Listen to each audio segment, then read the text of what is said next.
Good morning बच्चों। Sunrise education academy Samdari में आपका स्वागत है। आज हम बच्चों पढ़ेंगे अपठितावबोधनम यानी अपठित गद्यांश। अपठित गद्यांश से अर्थ होता है ऐसे गद्यांश जो आपकी बुक से ना आकर किसी दूसरी ही बुक से आते हैं। तो इस अपठित गद्यांश में ये जो गद्यांश आता है ये कम से कम 80 से 100 शब्द परिमिता सरल गद्यांशा यानी 80 से 100 शब्दों का ये सरल गद्यांश होता है। इसमें आपको इस गद्यांश को पढ़कर और उसमें से आपको जो भी प्रश्न होते हैं उनके उत्तर लिखने पड़ते हैं। तो ये जो गद्यांश है ये एग्ज़ाम में आपके कम से कम 10 नंबर का आता है। तो हमने जो सबसे पहले जो गद्यांश लिया है, सबसे पहले हम उस गद्यांश को पढ़ेंगे। जैसे दीपावली अस्माकं राष्ट्रीय उत्सव वर्तते, अर्थात दीपावली हमारा राष्ट्रीय उत्सव है। अस्मिन् उत्सवे सर्वे जना परस्परं भेदभावं विस्मृत्य आनंदमग्ना भवन्ति। इस उत्सव पर सभी मनुष्य या सभी लोग परस्पर आपस में भेदभाव को भुलाकर आनंद मग्न हो जाते हैं। त्रेता युगे केकय्या वर्या याचना अयोध्याय राज्ञ दशरथेन रामया चतुर्दशानां वर्षाणां वनवास प्रदत्त। त्रेता युग में केकई ने जो अयोध्या के राजा जो दशरथ से उन्होंने वरदान मांगे थे। पहला वरदान उन्होंने मांगा था राम के लिए 14 वर्ष का वनवास, कि राम को क्या 14 वर्ष का वनवास प्रदान किया जाए। श्री रामः अस्मिन् एव दिने सीता लक्ष्मणाभ्यां सह अयोध्यां प्रत्यावर्तित्वा तेषां स्वागतं व्याहुहर्तुम् अयोध्यावासीन् नगरे सर्वत्र दीपान् प्रज्वलितवन्तः। तो इसमें श्री राम इस दिन जो है सीता लक्ष्मण के साथ अपना जो वनवास था वह पूरा करके अयोध्या वापस लौटे। और उसमें फिर जो भी अयोध्या वासी या अयोध्या के रहने वाले जो भी लोग थे उन्होंने उनका जो स्वागत किया था वो दीप जलाकर स्वागत किया।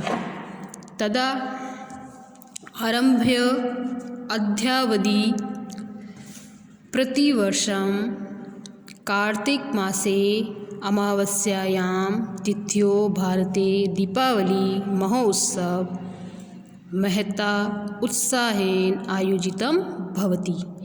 तब से यह आरंभ हुआ और आज तक प्रतिवर्ष कार्तिक मास की मावस तिथि को भारत में दीपावली का जो महाउत्सव है वह मनाया जाता है। दीपावल्या जना गृहिणी परिष्कुर्वन्ति। दीपावली के दिन जो मनुष्य और गृहिणी होती है वो क्या करते हैं, अपने घर को साफ सुथरा करते हैं। अस्मिन् अवसरे ते स्वमित्रेभ्यां बन्धुभयस्य उपहारान् यच्छन्ति। और इस अवसर पर वे सब अपने मित्रों को, भाई बंधुओं को उपहार देते हैं। परस्परम अभिनंदति, और आपस में एक दूसरे का अभिनंदन भी करते हैं। बालकेभ्यः मिष्टान्नं च यच्छन्ति, और बालकों को मिठाई देते हैं या बालकों को मिठाई आदि बांटी जाती है। सर्वे जना लक्ष्मी गणेशयो पूजनम कुर्वन्ति। और सभी मनुष्य क्या करते हैं, लक्ष्मी और गणेश का पूजन करते हैं इस दिन। पितरः स्वसंतिभ्यम स्फोटकानि ददति। और जो भी अपने से बड़े जो भी पिता अपने माता पिता होते हैं उनको सबको प्रणाम करना और उसके पश्चात में क्या करना, पटाखे आदि फोड़े जाते हैं। फिर अस्मिन् महो उत्सवे सर्वेभ्यां सुखाय समृद्ध्य च शुभेच्छा प्रकटयन्ति। और इस महोत्सव पर सभी जो है आपस में आनंद और सुख से और समृद्धि की जो उपासना या शुभ एक दूसरे के लिए अच्छा करते हैं और एक दूसरे के लिए उपहार देकर जो भी है ये त्यौहार इस तरीके से मनाया जाता है। तो अब इस गद्यांश का मैंने आपको हिंदी अर्थ भी समझा दिया है। अब इस गद्यांश में से आपसे पूछे जाएंगे प्रश्न उत्तर। तो सबसे पहले जो है पहला प्रश्न जो होगा, अस्य गद्यांशस्य समुचित शीर्षकम लिखत। यानी इस गद्यांश का उचित शीर्षक क्या है, तो वो आपको लिखना पड़ेगा। तो इसमें हमने जो इस गद्यांश में दीपावली के बारे में पढ़ा था, तो हम इसका उचित शीर्षक होगा दीपावली महोत्सव। फिर दूसरा सवाल होगा इसमें एक पदेन उत्तरम, यानी जो भी प्रश्न होंगे उसके जो उत्तर हैं वो आपको एक पद में देने होंगे। जैसे कि कस्या वरायाचनात् दशरथेन राम्या वनवास प्रदत्त, यानी किसके वर मांगने पर जो राजा दशरथ थे उन्होंने राम को वनवास प्रदान किया। तो केकैया यानी केकई जो कि राजा दशरथ की रानी थी। फिर दूसरा प्रश्न है, श्री राम काभ्याम सहे अयोध्याम प्रत्यावर्तितवाम, यानी श्री राम किनके साथ अयोध्या वापस लौटे थे, तो सीता लक्ष्मणाभ्याम, सीता और लक्ष्मण के साथ। फिर है कदा जनाः गृहाणि परिष्य कुर्वन्ति, यानी जो मनुष्य हैं अपने घर को कब साफ करते हैं, तो दीपावल्याम यानी दीपावली पर अपने घर को साफ स्वच्छ करते हैं। पितरः स्वसंतिभ्य कानि ददति स्फोटकानि। अब जो एक पद में जो उत्तर थे वो आपके यहाँ पे 4 आए हैं। एक पद में उत्तर लिखने के लिए आपके 4 प्रश्न आएंगे एग्जाम में। फिर अगला है पूर्ण वाक्येन उत्तरत्। सर्वे जना किं विस्मृत्या आनंदमग्ना भवति, सभी मनुष्य क्या भूलकर आनंदमग्न हो जाते हैं। तो इसका आंसर आपको इसी गद्यांश में से ढूंढकर मैंने यहाँ लिखा है, सर्वे जना परस्परम भेदभावम विस्मृत्या आनंदमग्ना भवन्ति, यानी परस्पर आपस में जो भी भेदभाव होता है उसे भूलकर वे आनंदमग्न हो जाते हैं। फिर दशरथेन राम्या कति वर्षाणाम वनवास प्रदत्त, यानी कि राजा दशरथ ने राम को कितने वर्ष का वनवास प्रदान किया था, तो दशरथेन राम्या चतुर्दशानां वर्षाणां वनवास प्रदत्त, राजा दशरथ ने राम को 14 वर्ष का वनवास प्रदान किया था। फिर तीसरा प्रश्न है पूर्ण वाक्य का। भारते कदा दीपावली महोत्सव आयोजितं भवति, यानी कि भारत में दीपावली का जो उत्सव होता है वो कब आयोजित होता है, तो भारते प्रतिवर्षं कार्तिक मासे मावस्यायां तिथ्यो दीपावली महोत्सव आयोजित भवति, यानी भारत में प्रतिवर्ष कार्तिक मास मावस्य तिथि को दीपावली महोत्सव का आयोजन होता है या मनाया जाता है। फिर चौथा प्रश्न, सर्वे जना दीपावल्याः कयो पूजनं कुर्वन्ति। सर्वे सभी मनुष्य दीपावली को किसका पूजन करते हैं? तो सर्वे जना दीपावल्याः लक्ष्मी गणेशयो पूजनम कुर्वन्ति, यानी दीपावली के दिन लक्ष्मी और गणेश का पूजन किया जाता है। तो ये तो आपके शीर्षक हो गया, एक पदेन प्रश्नोत्तर हो गए और पूर्ण वाक्यन प्रश्नोत्तर हो गए। इसके बाद में आपसे तीसरा जो प्रश्न है वो भाषिक कार्यम यानी व्याकरण से संबंधित जो है आपसे पूछा जाएगा। जैसे राज्ञा दशरथेन इत्यनयो पद्यो किम विशेषणम। अब इस जो राजा दशरथेन लिखा हुआ है तो इसमें आपको विशेषण शब्द कौन सा है वो आपको लिखना है। अब देखो, जो शब्द संज्ञा की विशेषता बताता है उसे हम क्या कहते हैं? विशेषण कहते हैं। तो इसमें संज्ञा क्या है? दशरथेन।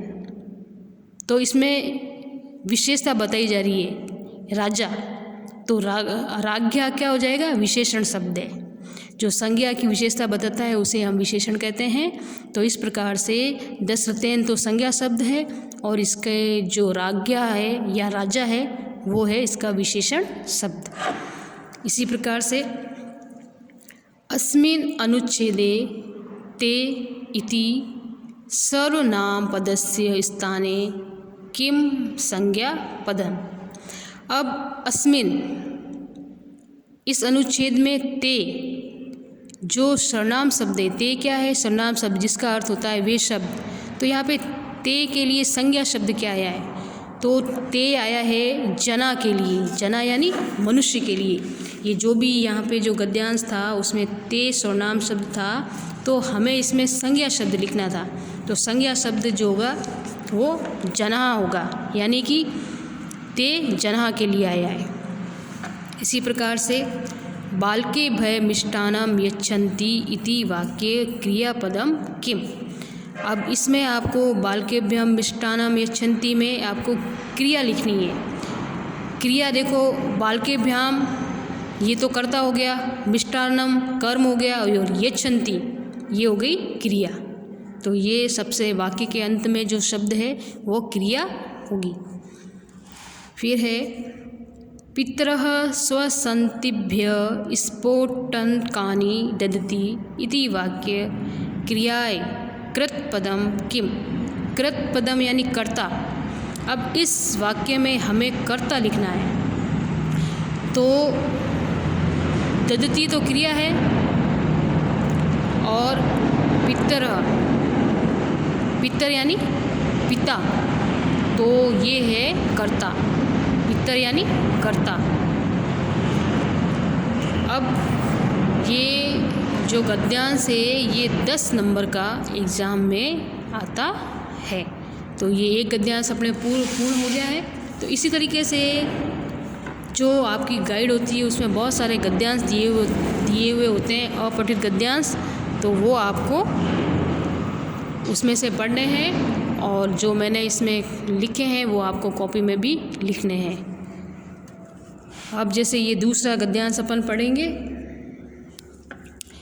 मानव से बौद्धिक विकासाय ज्ञानवर्धनाय च पुस्तकालयानां महत्वपूर्णं स्थानं वर्तते। यानी कि मानव के बौद्धिक विकास के लिए, ज्ञान की वृद्धि के लिए पुस्तकालय का महत्वपूर्ण स्थान है। जैसे पुस्तकालयसु विविध पुस्तकानां संग्रहो भवति। पुस्तकालय में विभिन्न पुस्तकों का संग्रह होता है। अत्र विविध भाषणानां पत्र पत्रिकाए द्वा अपि प्रतिदिनम् आयन्ति। यहाँ पर विभिन्न प्रकार के जो पत्र पत्रिकाएँ होती हैं प्रतिदिन आती हैं। अस्माकं पुस्तकालयस्य नगरस्य रमणीय स्थाने वर्तते।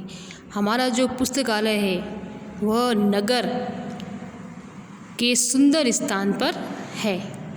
अस्मिन् 10 सहस्राणि पुस्तकानि सन्ति। और इस पुस्तकालय में अस्मिन आया है पुस्तकालय के लिए, तो इस पुस्तकालय में 10,000 पुस्तकें हैं। अस्माकं पुस्तकालय हिंदी आंग्ल संस्कृत भाषायां पत्र पत्रिका प्रतिदिनम आयन्ति। हमारे पुस्तकालय में हिंदी में, अंग्रेजी में और संस्कृत में जो है पत्र पत्रिकाएं प्रतिदिन आती हैं।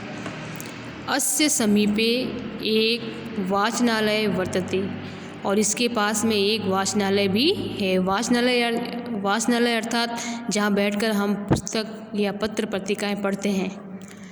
यत्र बहवः जना छात्राः युवत्यश्च प्रतिदिनम् आगत्य स्व अध्ययनं कुर्वन्ति। और यहाँ पर बहुत से लोग, विद्यार्थी, युवक प्रतिदिन आकर स्व अध्याय करते हैं। स्व अध्याय यानी स्वयं पढ़ते हैं उन पत्र पत्रिकाओं को। अस्माकं पुस्तकालयस्य भवनं विशालं रमणीयस्य वर्तते। हमारे पुस्तकालय का जो भवन है वह बहुत ही बड़ा है। अस्य पुस्तकालयस्य सर्वे जना प्रसन्ना कुर्वन्ति।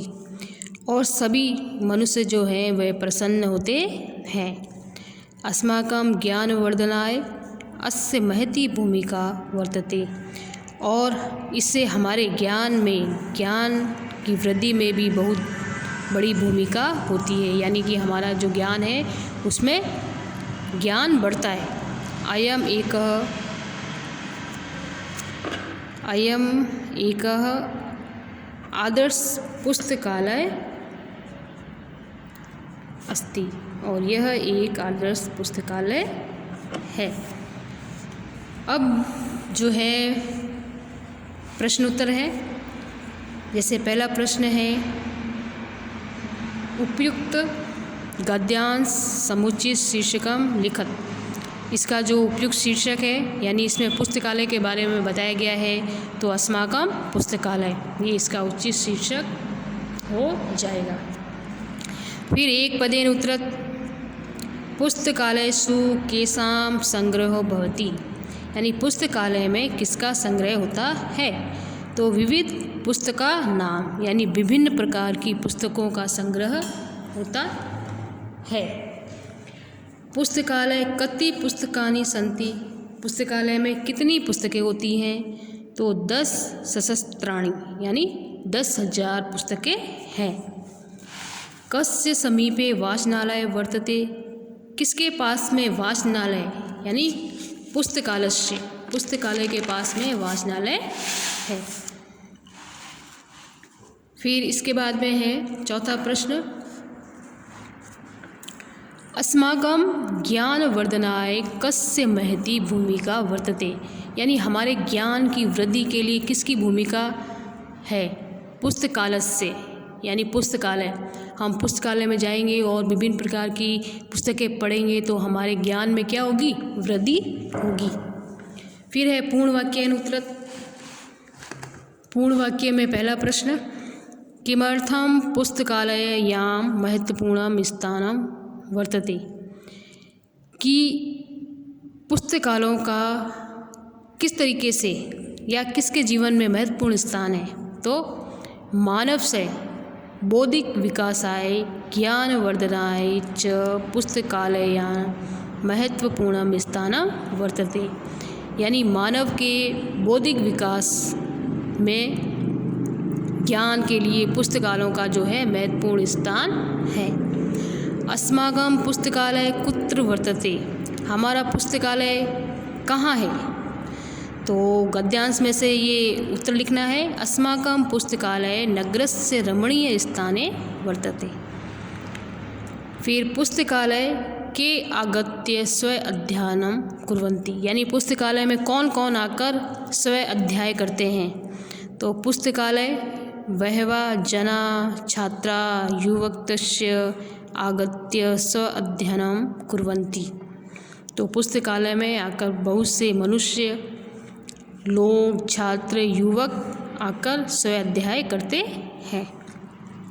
पुस्तकालयस्य भवनं कीदृशं वर्तते।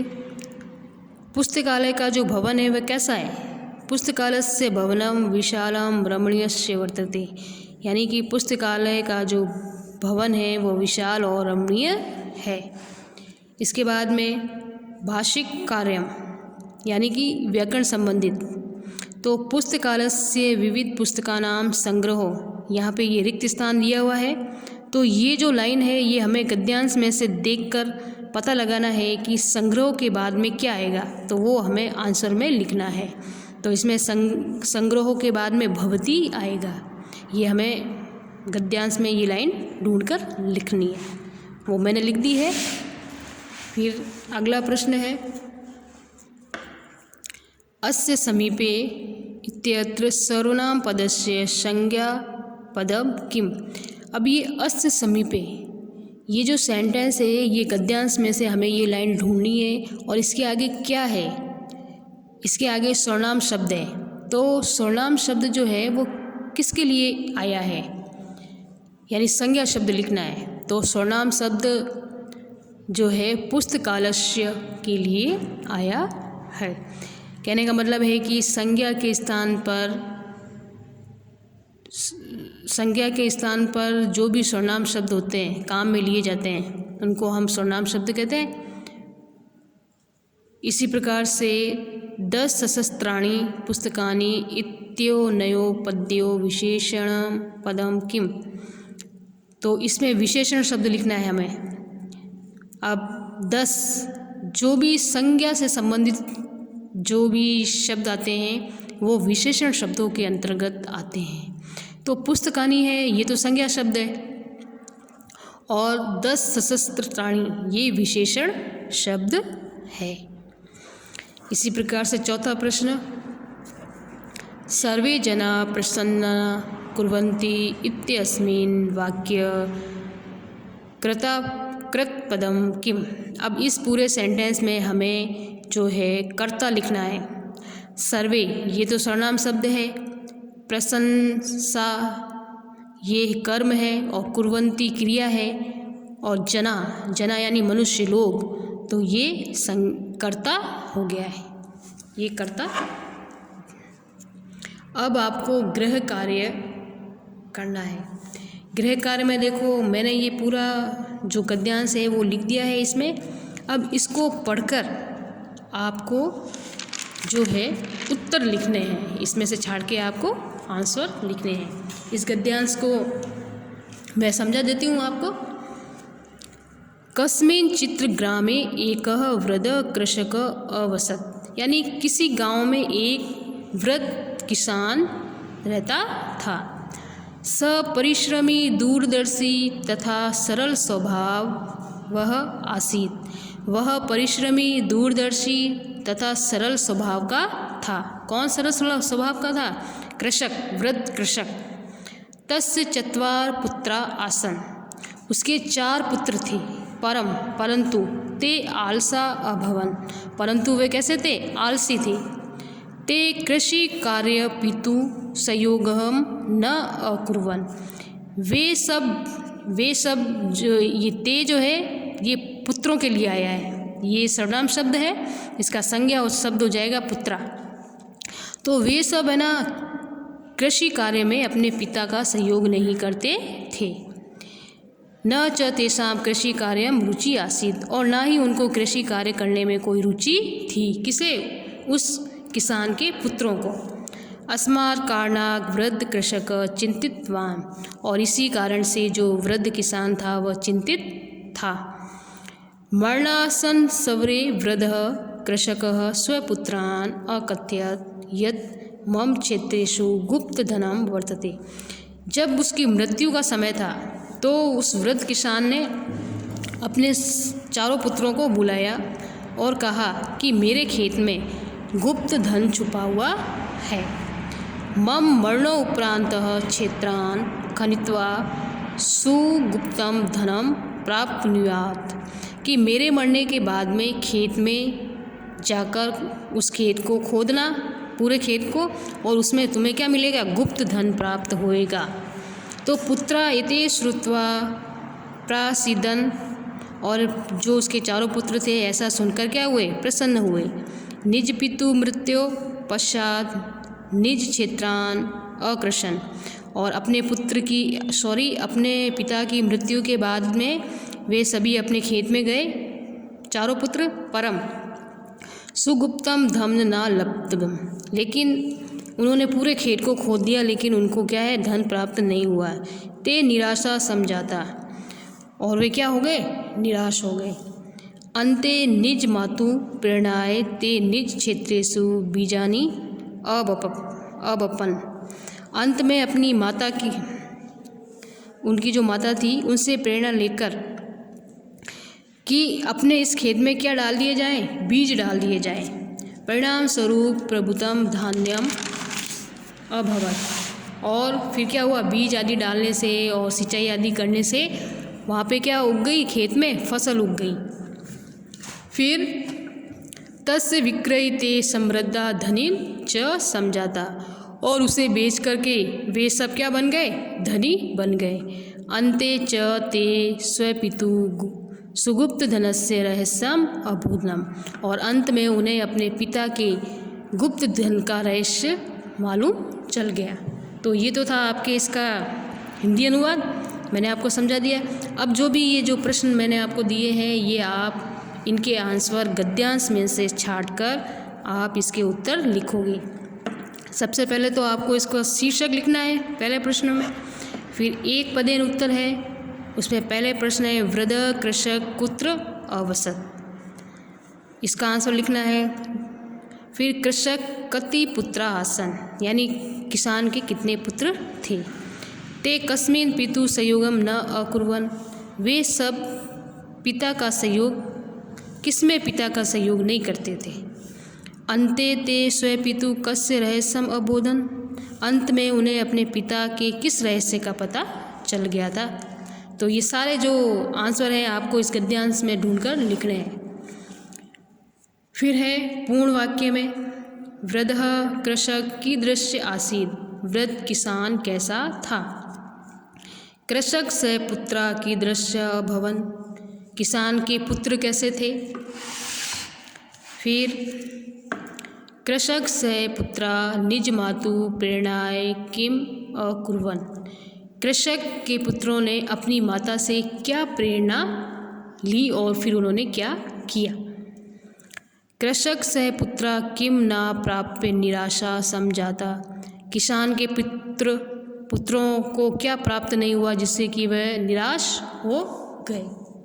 तो ये सारे आंसर आपको ढूंढ के लिखने हैं। फिर भाषिक कार्यम यानी व्याकरण संबंधित, चत्वार पुत्रा इत्यत्र विशेषण पदम किम, अब इसमें आपको विशेषण पद लिखना है, चत्वार और पुत्रा। तो पुत्रा तो संज्ञा शब्द है, तो विशेषण शब्द हो जाएगा चत्वार। परम ते अलसा इत्यत्र पूर्णीय क्रियापदम गद्यांशात् चित्वा लिखत। अब ये जो सेंटेंस है ये आपको गद्यांश में से ढूंढना है और इसके एंड में, अंत में क्रिया क्या आएगी वो इधर आपको लिखनी है।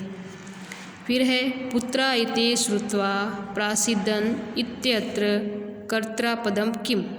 अब इस सेंटेंस में आपको कर्ता लिखना है, कर्ता यानी करने वाला।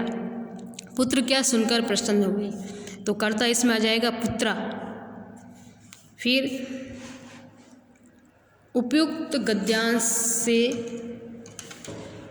ते इति सर्वनाम पदस्य स्थाने संज्ञा पदम किम।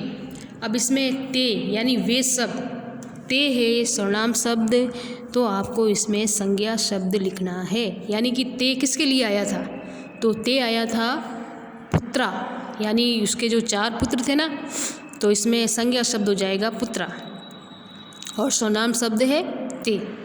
तो इस तरीके से आपको जो है गद्यांश में से ढूंढकर ये सारा काम आपको करना है, आंसर आपको स्वयं लिखने हैं।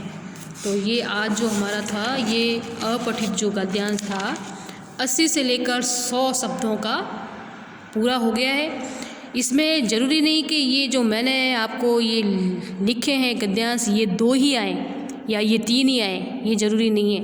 आपके पास गाइड होगी संस्कृत में, उसमें बहुत सारे ये अपठित गद्यांश दिए हुए हैं। तो वो सारे अपठित गद्यांश आप पढ़ें और उनके उत्तर ढूंढ ढूंढ के लिखें और घर पर आप इसकी प्रैक्टिस करें। और जो ये मैंने दिए हैं ये तो आपको करने ही हैं। ठीक है बच्चों, तो आज जो हमारा ये अपठित गद्यांश का जो चैप्टर था ये पूर्ण हो गया है। इसके बाद में हम जो पढ़ेंगे छोटे गद्यांश। ये तो बड़ा गद्यांश था 80 से लेके 100 शब्दों का।